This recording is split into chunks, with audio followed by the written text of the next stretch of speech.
Assalamualaikum warahmatullahi wabarakatuh. Alhamdulillahirrabbilalamin. Segala puji bagi Allah, Tuhan seluruh alam. Salatan wa salaman ala Rasulillah. Salawat dan salam atas Rasulullah. Saudara-saudaraku, ibu bapak, para pemirsa yang budiman, dengan izin Allah juga pada saat ini kita kembali bertemu. Sudah menjadi pengetahuan kita bahwa jika kita tidak hati-hati dalam melangkah, tidak hati-hati dalam berjalan, seringkali kita akan tertarung. Oleh karena itu, kehati-hatian menjadi salah satu yang sangat-sangat penting di dalam kehidupan kita. Kita tidak boleh terburu-buru. Kita tidak boleh melangkah seenak kita.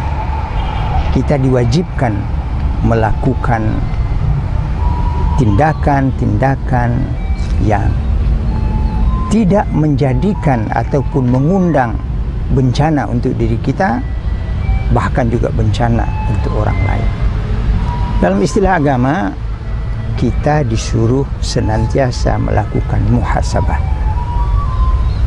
Jadi muhasabah itu bukan hanya ada pada pesantren Ramadan ya.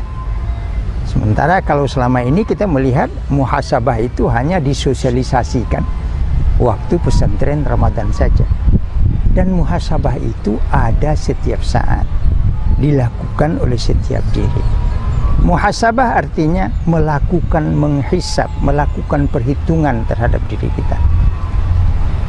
Perhitungan tentang berjalan, perhitungan tentang melangkah, perhitungan tentang berbicara, perhitungan tentang masa depan. Inilah yang diajarkan oleh Allah dalam Al-Quran. Wal tanzur nafsun ma qaddamat li ghadin.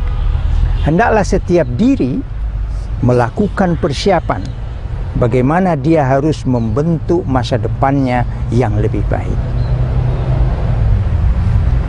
Ada sebuah ajaran agama yang seringkali terabaikan oleh kita.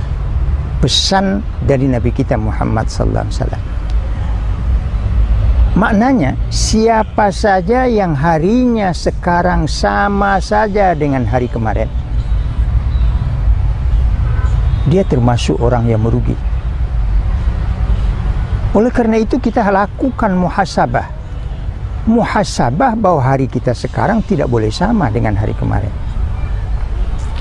Lebih buruk lagi kalau umpamanya disebutkan siapa saja yang harinya sekarang lebih buruk dari hari kemarin, dia menjadi orang yang celaka, terkutuk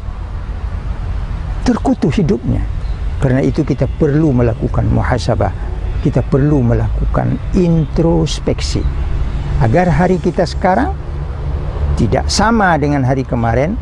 Bahkan hari kita sekarang tidak boleh lebih buruk daripada hari kemarin. Jika kemarin kita mendapat kebahagiaan, hari ini kita harus membina kebahagiaan 2 kali lipat lebih baik daripada kemarin itu. Inilah pesan terakhir dari Nabi kita, bahwa siapa saja yang harinya sekarang lebih baik dari hari kemarin, baru dia disebut orang yang berbahagia.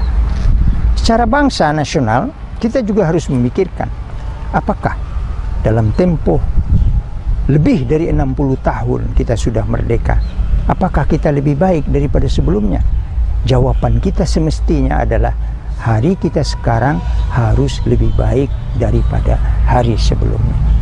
Termasuk juga kita bermuhasabah terhadap diri kita, terhadap negeri kita, terhadap bangsa kita, dan terhadap kota kita. Dan kalau kita berada di Sumatera Barat, terhadap daerah kita Sumatera Barat ini. Sumatera Barat besok harus lebih baik dari Sumatera Barat sekarang. Nah, oleh karena itu perlu ada perencanaan. Perencanaan itu bukan hanya secara duniawi, tetapi secara akhirat. Inilah ayat yang disebutkan dalam soal terakhir suratul Hasyr itu, bahwa wal tanzur nafsun ma qaddamat li ghadin.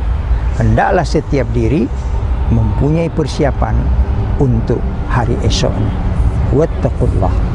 Salah satu persiapan yang terbesar ialah bertakwa kepada Allah Subhanahu wa taala, melakukan perlindungan kepada Allah. Sederhana memang. Ketika Anda akan berangkat, mulailah melangkah dengan kalimat bismillah. Ketika Anda akan mengerjakan sesuatu, mulailah dengan bismillah. Maknanya lebih jauh adalah sertakan Allah dalam setiap gerakmu, sertakan Allah dalam setiap fikiranmu, gerakkan Allah sertakan Allah dalam setiap ucapanmu, sertakan Allah dalam setiap keinginanmu. Jika kita menyertakan Allah dalam setiap gerak kita, sebuah pertanyaan, akan ada jugakah korupsi? Pasti tidak ada, karena kita sudah menyertakan Allah.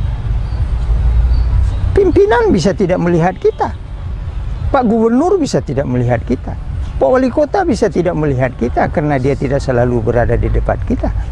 Ingat bagaimana Umar bin Khattab berdialog dengan seorang anak kecil yang waktu itu menjadi gembala, tukang gembala kambing di balik sebuah bukit.